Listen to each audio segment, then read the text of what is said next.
Hello! To disable wireless power sharing on your Samsung Galaxy S25 Ultra, there are actually two ways to do this, and the first one is you have to go into the settings.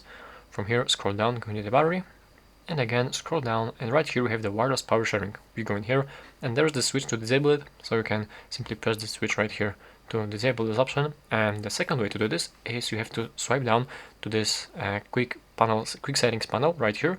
And as you can see, I have the wireless power sharing option right here, but it's probably by default it is not available here. So what you have to do is you have to press this pencil icon, go into edit, and let me just show you. It's not by default right here, so you will have to find in the available buttons, you'll have to find this icon, this button with the power sharing, and it is available right here, wireless power sharing, as you can see, and it is the battery icon with this arrow.